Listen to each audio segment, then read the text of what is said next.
host of Asian Founders and Funders. Today, our guest is Hao Tran, founder CEO of Vietcetera. I hope I pronounced that correctly. And yes. Hao? Yes, I'm here. Wonderful, wonderful. So thank you so much for being willing to allow us to interview you and to talk to our class. And so let's start off with you telling us a little bit about your company and your background. So let's start with first your background and then you telling us about your company.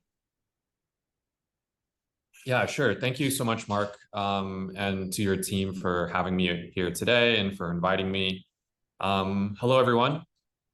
I'm Hao. I'm the CEO and co-founder of Vietcetera. I'm Vietnamese American. I've been here for 8 years now in Ho Chi Minh. I've been to the beautiful Vinh Uni campus, I think 2 times. You guys are really lucky to have such a phenomenal space to learn and to be amongst great peers. So, wish you guys the best in your learning journey. More about me, I'm Vietnamese American. My parents are from Hue originally. I haven't been able to, or I have been able to travel around Vietnam a lot, and due to my work especially. And my background is I studied in the US. I studied sociology, actually. Not anything related to what I do today, but it's helped me inform the way that I work and live and learn. Regarding Vietnam, I moved here about 8 years ago. I came to here to work for a venture capital firm called 500 Startups, but I soon started Vietcetera soon after. So it's been about 7 years with the company now. We have about 60 full-time staff. Almost everyone's in Ho Chi Minh, but we do have a team in Hanoi as well. And our mission is to bring Vietnam to the world and the world to Vietnam. I do believe that's something that Vinh Uni also aspires to, but of course in its own way, mostly through education, through learning opportunities, and more. So very happy to be here today, Mark, and to everyone that's listening in, and I hope I can share something useful. Oh, have you started any ventures before you started this one? Great question, Mark. So the short answer is no. I've gone on to do a couple side things, mostly as an investor, not really operating since I arrived. But Vietcetera is my first and only company I continue to operate and to lead as the founder. Did you write a business plan when you started this? Did you write a document and put something together before you actually launched?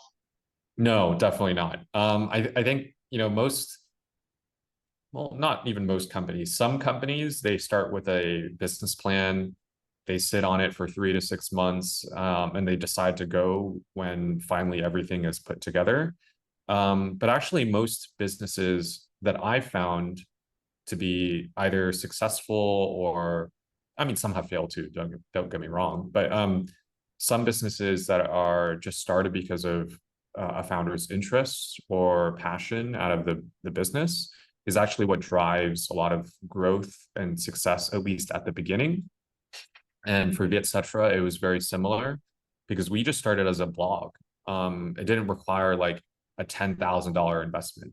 It didn't require a fancy business plan because it didn't have one. We just knew that there is a gap in the market.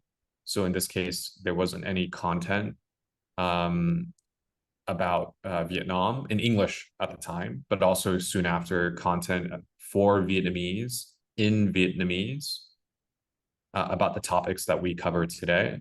So through like just organic content creation, we created our own market, created our own demand, and it's become the business we are today. So we do have sophisticated business plans. We build cash flow statements, organizational charts, all that fancy stuff. But at the beginning, we didn't do that. And so what does your product cover now? So our main business is a media business. So for the Vietnamese students today that are listening in, we're no different than a VN Express, a Gen Bong, Cafe F, Cafe Biz, but we also are quite different in a lot of ways too, because we're not only a .com, we create a lot of podcasts. So for those in the audience, how many of you have listened to Vietnam Innovators, Gai Me, or Have a Sip? Do you guys know those podcasts? Could you raise your hand if you've listened to one of them? Yeah, Okay, so a lot. yes. It sounds like so. These podcasts, it's more than just media. We're actually a IP house. So IP stands for intellectual property. So a big part of our business next year will be evolving IP. So Vietnam doesn't actually own a lot of IP right now. Vietnam is known for like industry and business, but a lot of the biggest businesses in Vietnam actually they're kind of built on commodities. So when I mean commodity, I mean like, oh, it's a piece of land. Oh, or we're an agricultural business. We're a commodities business, and that's Vietnam's really big strength. It can produce a lot, but usually it produces for other people. But we're entering a very unique phase of Vietnam, such as Vin Group. You guys in VinUni, you guys have a sister business called VinFast. It's about not just making stuff for cars now; it's actually making a car for Vietnam. So we're starting to see an evolution where brands are investing into IP, into brands rather than just commodities. So in our business for Vietcetera, we're actually an IP business. So we create media that is more valuable than just views. We also try to invest into like IP creation. In progress. Awesome. So how do you come up with your content ideas, or do people pitch content ideas to you?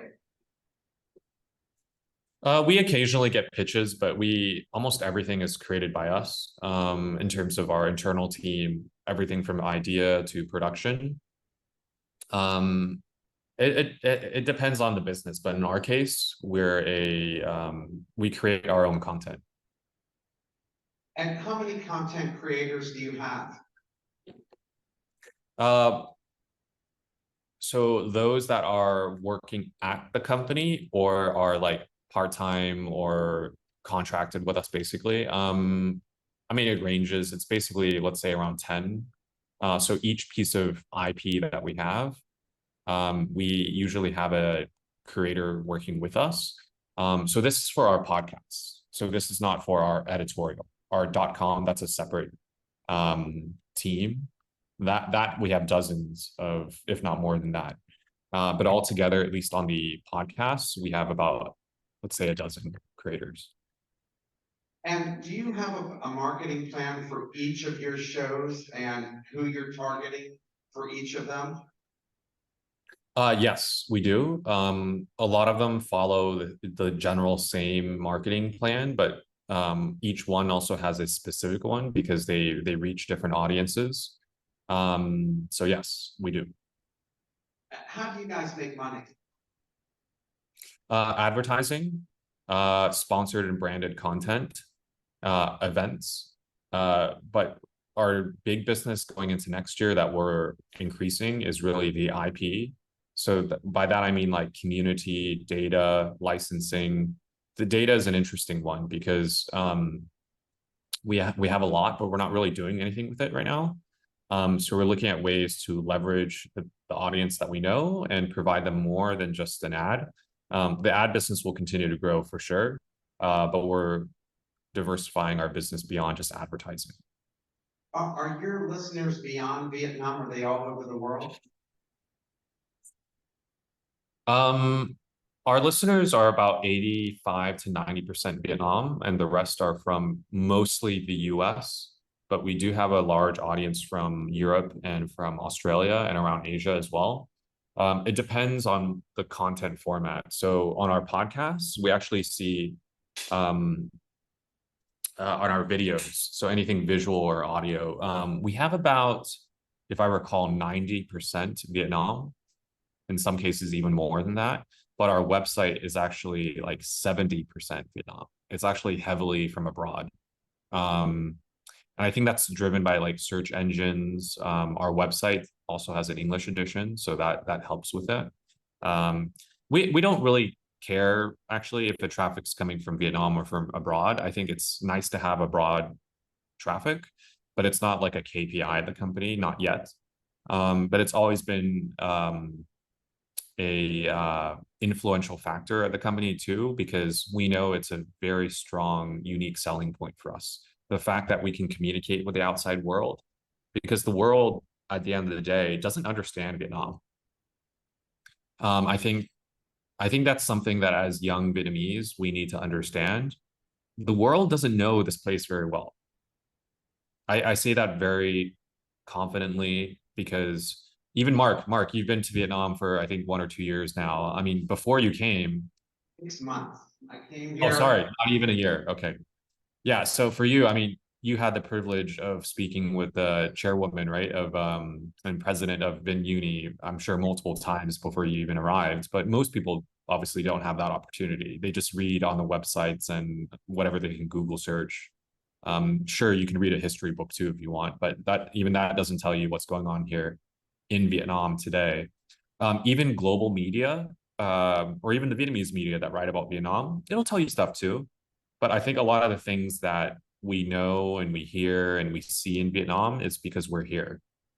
So I think our mission is to share those stories to the world, but also to bring world stories to Vietnam too. We want young Vietnamese, but also across all age groups, to know that we as Vietnamese, there's a lot of things we also don't know here amongst ourselves about the world, and we want to be delivering a lot of that stories and content so that Vietnamese understand how they influence the world too. So that's also very important.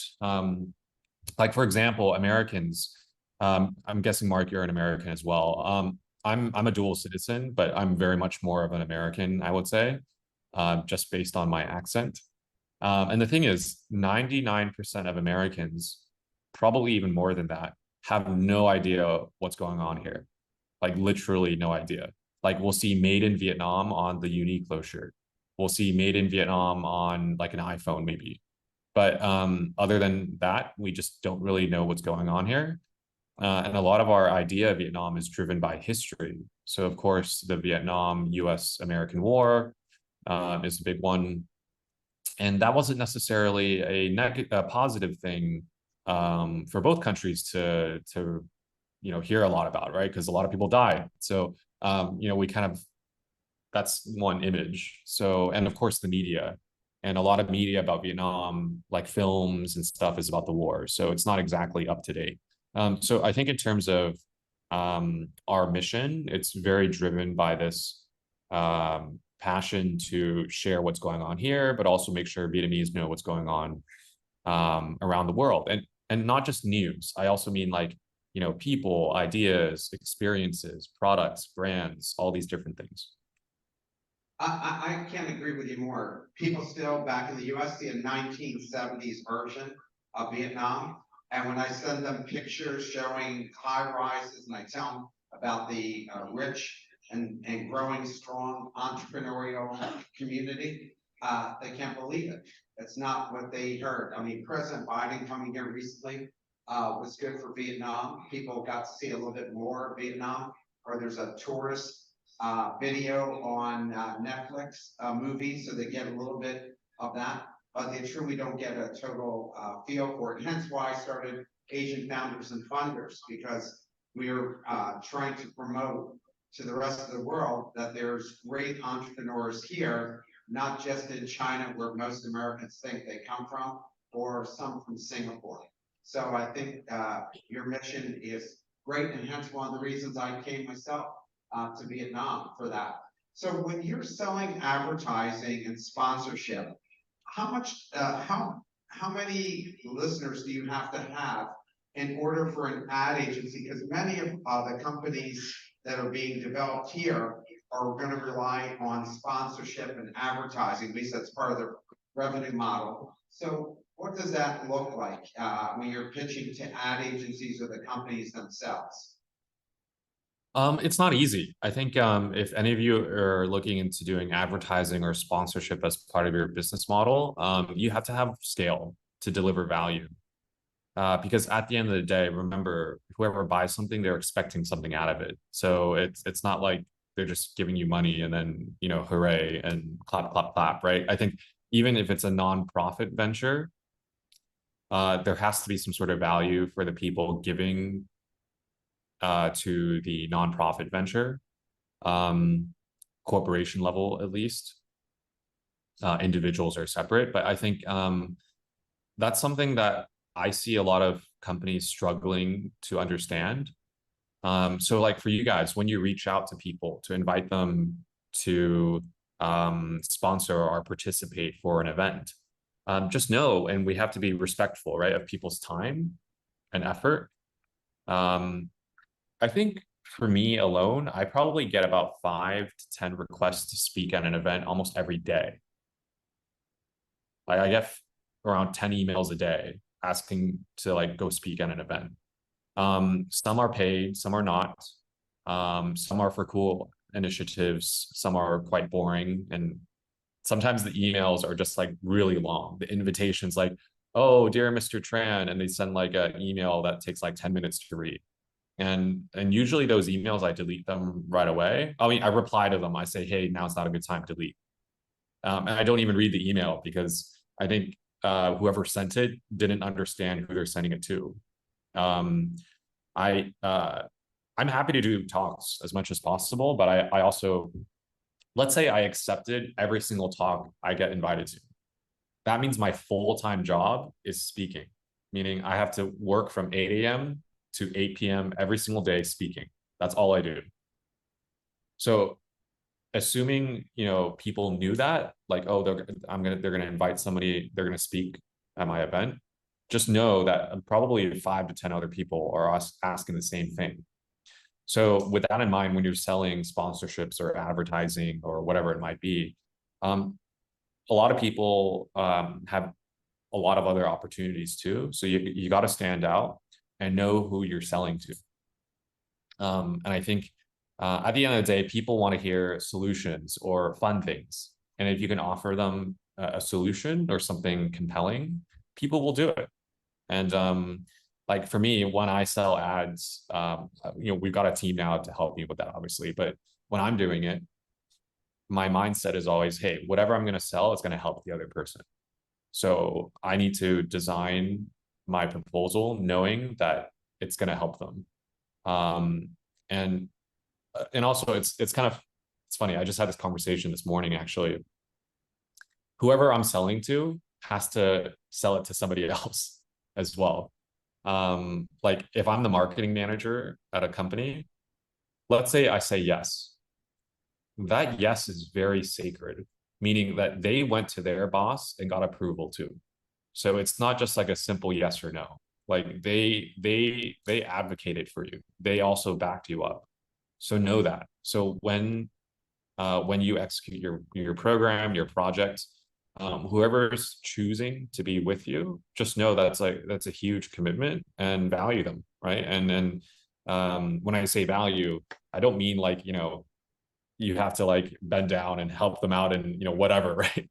I'm just saying like, you know, appreciate them, make sure people were expressing gratitude to one another. Yeah, we're all here to do cool things and help each other out. So. I wondered what, and I'm going to open this up to questions from the audience here.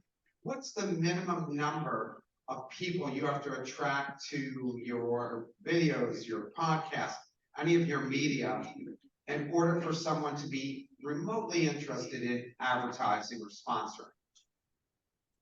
Um, we don't think about it from a number point of view. We think about who the audience is. So for like my podcast, it's a business show.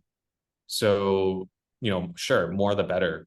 But I've been doing it for 3 years now, and each episode gets at least, let's say, 10,000, which is not a lot. But 10,000, it's all the business people listening to that. So the value per view can be more valuable than, let's say, a video on TikTok that got 1 million views.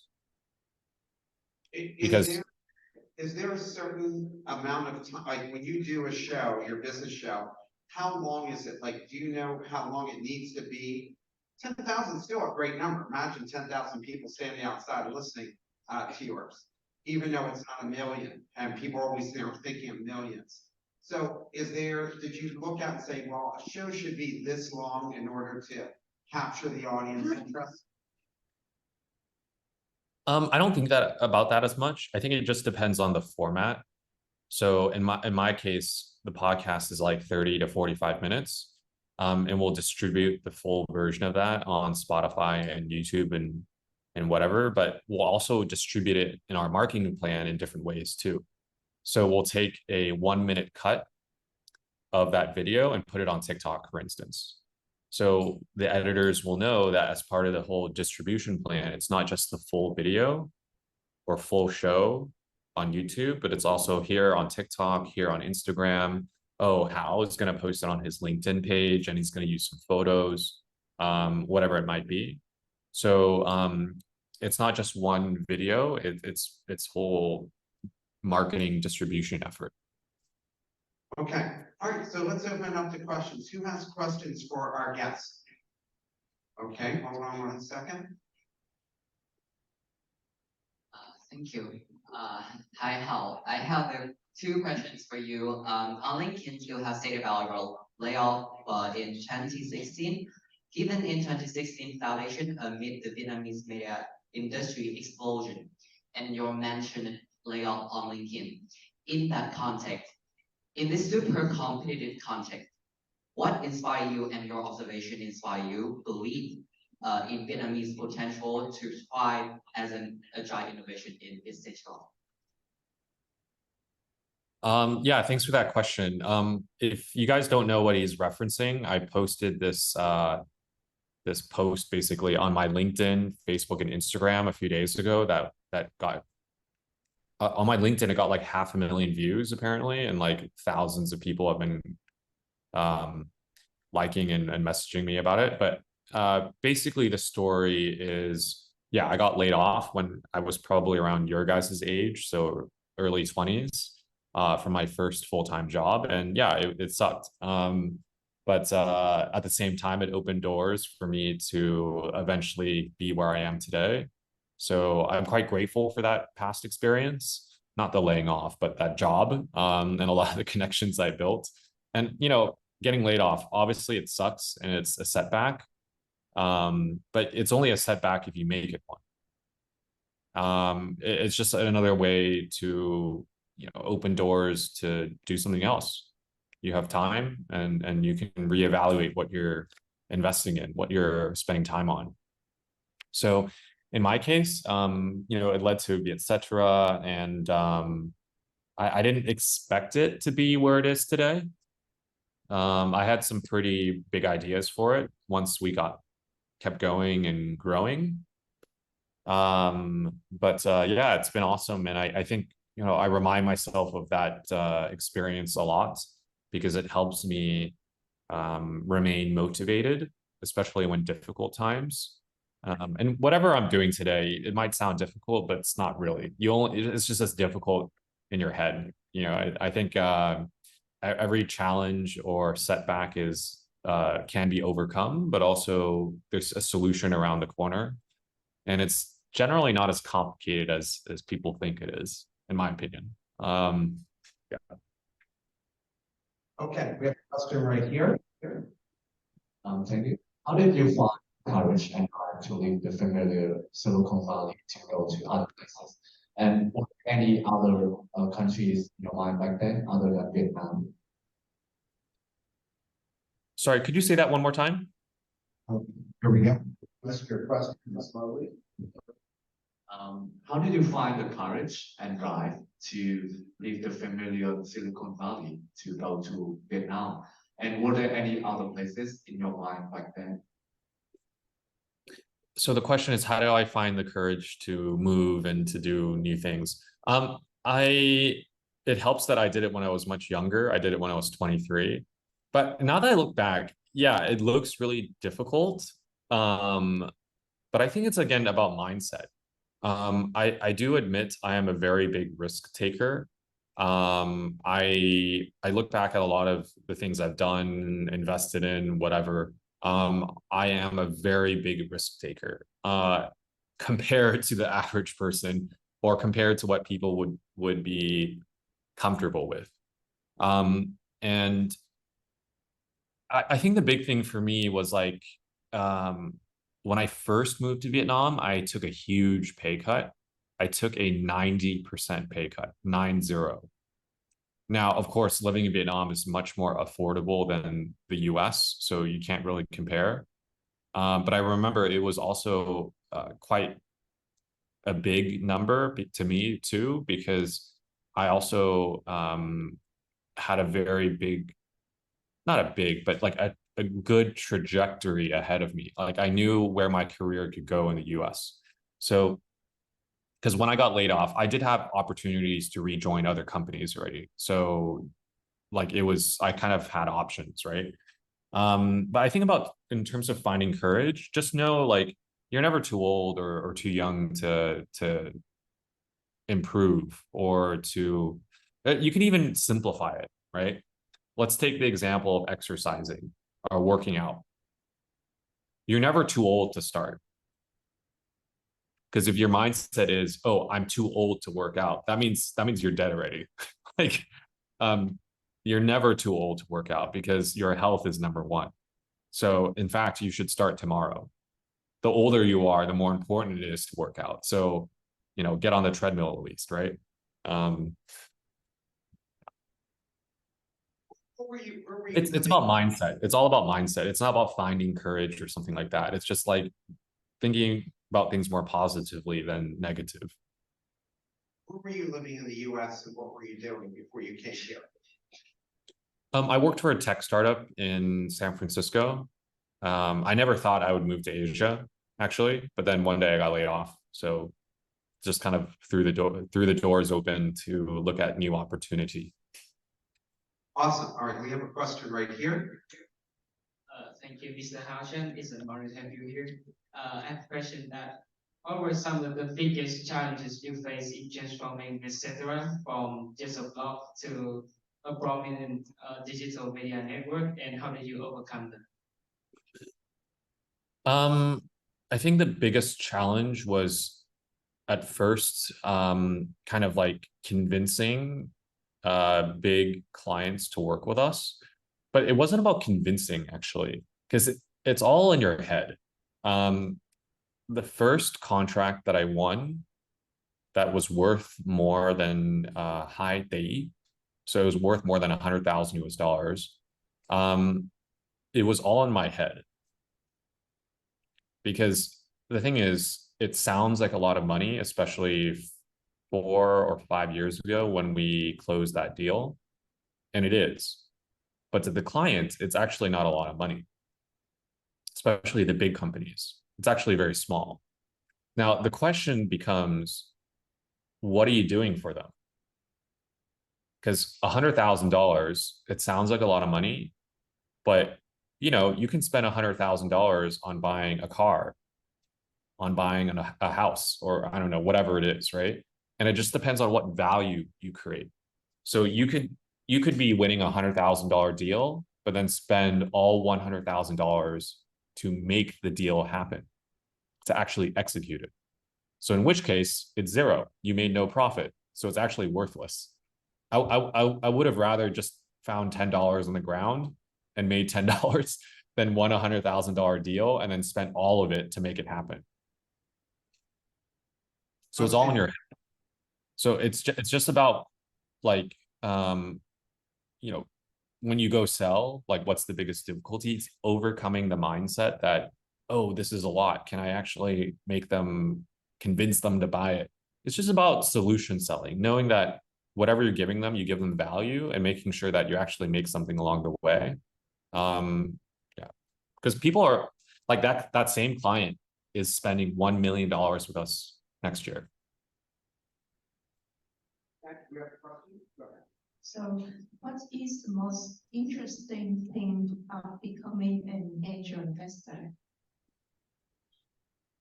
The interesting thing, well, you get to meet interesting people.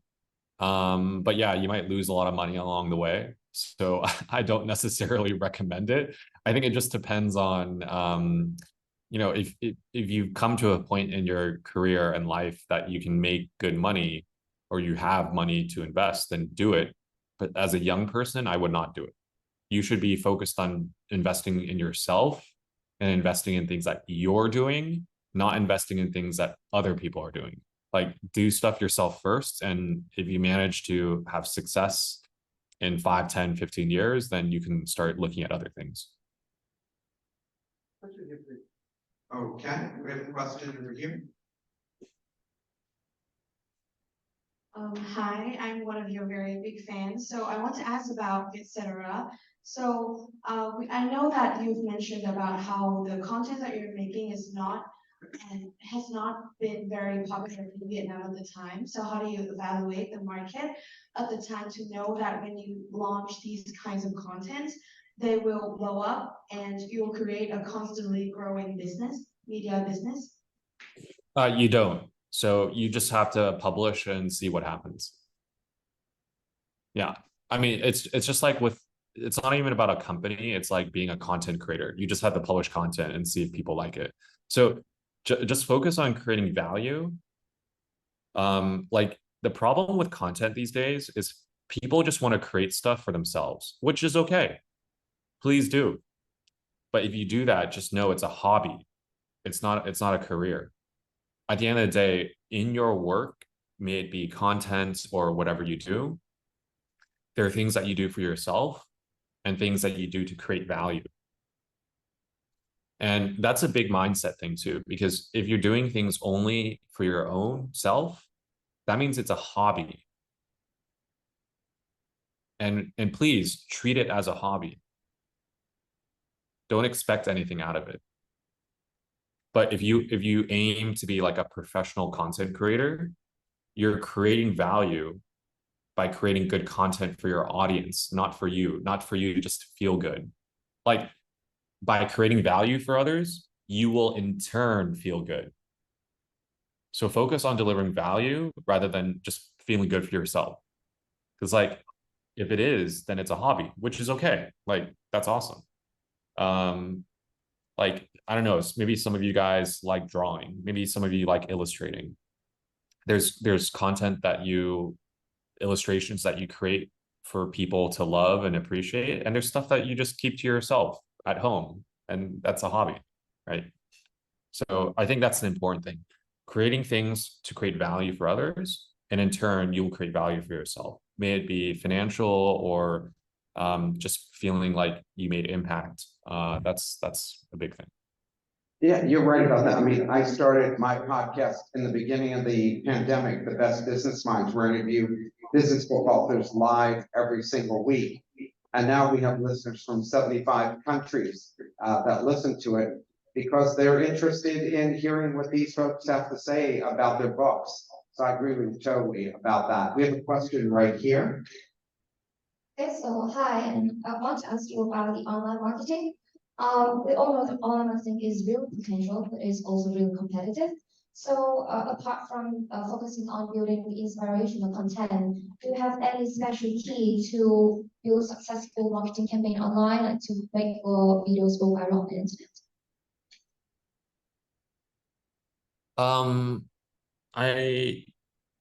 I mean, my answer would be very similar to what I just shared. I think it's about creating value for people.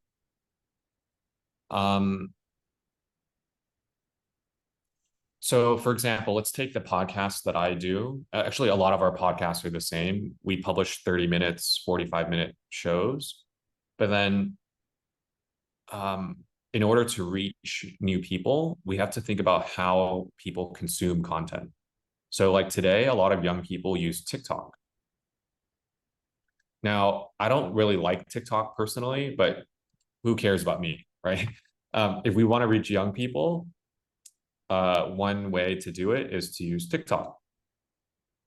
So we'll take that 30-minute video and cut it down in a way that fits on TikTok. So since doing that, we are now reaching young people as a result. So my tip for marketing is go where the people are. Because whatever, like for us, we're already publishing on YouTube and Spotify. So just keep doing that. But if we want to take marketing seriously and reach new audiences, some people just do not like watching 30-minute shows on YouTube. They just don't do it. And so don't expect them to.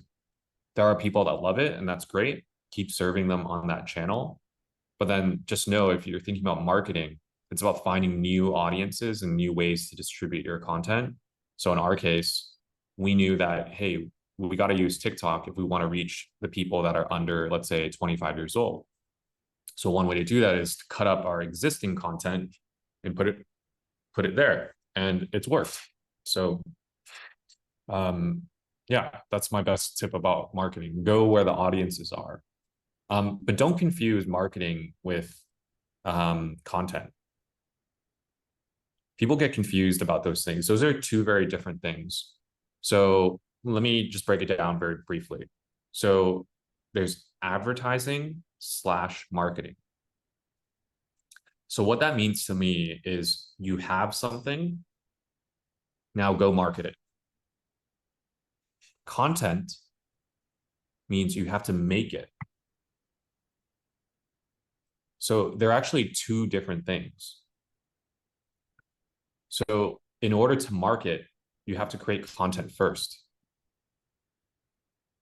And it could be content about anything. So let's say I'm Vin University, for instance. I'm the marketing team at Vin University. I can only market something when I actually have something to promote. I can't just like market. Like also whatever I've made as a team has to be somehow valuable. So like, let's take content, for example. In our business, we can only market something that's actually good content. If it's bad content, when we market it, we're going to have bad results. We've spent all this money and we expected so much, but at the beginning, the content was no good. So that's why investing in content is very important before you can do good marketing. Okay, we have a question right here. Thank you so much for your time here. So I'm very curious about how can a startup recruit prestigious managers? For instance, like Vietcetera has recruited MC to be as a chief tech officer. So how can we gain trust from them? Well, you have to have something interesting and compelling. It's not just about the money. To create something that's meaningful and innovative, whatever the business is you're looking to do, it has to be very just different. It doesn't have to be like advanced or like, wow. It just has to be like, oh, that's fresh. That's interesting. Something like media, it's been done before many times. So I'm not like doing anything new. What I am doing new is presenting something fresh and innovative. So for example, in Vietnam, 3 years ago, and I think you guys know this too, nobody was doing a podcast. We literally invented podcasts in Vietnam. Now the content, it's not like it's like amazing or super innovative. It's good. We have very good content, but we decided to present it in such a fresh way that it got people to pay attention. So for example, on Spotify was growing 3 years ago in Vietnam, but for music, not for podcasting. So when we launched it, we kind of created something new. We didn't invent content though. Content has been around for a very long time. But what we did was we distributed it in a new way and people responded to it. And anyway, so to answer your question, to attract talent, it's just doing something fresh and innovative. Or you're just doing it better or different than everyone else. So it's like opening a coffee shop. Why would anyone want to work for your coffee shop? Why would anyone choose to drink coffee at your place? It has to be different. It has to be innovative. It has to be fresh. Not just because it's another coffee shop. And if it is, then don't expect anything groundbreaking. You might, yeah, you'll probably get customers. I'm sure you will. I'm sure you'll be able to hire a barista, but will they really be different to help your business become different too? Maybe not. Or maybe it's just run really well. And that's a difference too. You could be running your business 10% better than the other guy, and maybe that's enough because people will appreciate good operation too. I mean, I know I do. I know if a coffee shop can get me my coffee 2 times faster and it's the same quality than the other guy, I'll go to the faster one. We have a question right here. Sure. Thank you for your a very eye-opening shared session. I think I have two questions for you. So one of the things struggles of the YouTubers or content creator in general is that they really struggle when they post their first ever media product, because like some of them, when they look back like years later, they think something like, oh, why was I doing this? I mean, the quality was so bad that I can't even look at it anymore. And then like some people, they have sort of advice that, well, you should only post something that you think is of enough quality so that you don't feel ashamed when you look about it. But it's really difficult to know whether or not your product is has enough quality to be posted on like social media platforms. So how do you overcome the fear of posting your first ever media product so that when you look back you do not like feel ashamed? And my second question is that, do you think that in content creators in general, or maybe creative directors, need to travel a lot and talk to people a lot so that we have like the amount of connections that we need in order to advance in our careers? Because I think some content creators or creative directors are actually introverts, so this may pose as a struggle for them. So do you think that in this creative industry, we need to open ourselves up and then just talk to a lot of people and build as wide a connection and relationships as possible? So that's two of my questions. Thank you. So I'm going to answer your second question first. There's nothing wrong with being an introvert or having to open up or something like that. I think that's like society's idea of a good person or like a good professional. It's okay to be introverted. You don't have to go talking to a million people, but it's about knowing what your strength is. Because if you see being like extroverted and sociable as a strength, because the thing is, it is, but it is also a strength to be observing, to be intimate, and to be like what's another, I mean, that's good enough. Basically, to be observing and to be intimate. So you don't have to be sociable and like extroverted. And I think if you know what your strength is, you can make the most out of it. Because at Vietcetera, I do appreciate people that are observing and more effective in intimate settings. But it's about knowing people's strength. Sorry, I forgot your first question. And let me just give you a tip. Never ask two-part questions and always keep your questions short. People that ask two-part questions, I guarantee you, they will ask you to repeat it like I am right now. So what's your first question again? The short version is, how do you overcome the fear of posting your first ever media product so that you don't when you look Yeah, so back? the fear is entirely your fear. There's a reason why content creators are successful. It's because they are fearless. So you will always receive some sort of feedback. So just know that. And if you have that fear, do not do content creation. Do something that you love. If it creates fear for you, don't do it. That's my best advice. Yeah. Or just find somebody to do it for you. Like if you're running a company and you're fearful of creating content, like there's always somebody that you can hire or work with that can do that for you. So I have another question for you. How do you strike Sorry, can you say that again? a balance between innovation, risk-taking, and the stability of your company's growth as an CEO? Well, I think as young people, generally speaking, getting straight into entrepreneurship, I would not advise that. I think learning about it and dabbling it is encouraged. But if you're thinking about starting a company like right after you start university, I wouldn't do that. I would first actually work a couple years somewhere. It could be a big company, it could be a small company, and learn how to work with people. Learn how to like work with managers, because those lessons you cannot learn at a startup, especially one that you started yourself.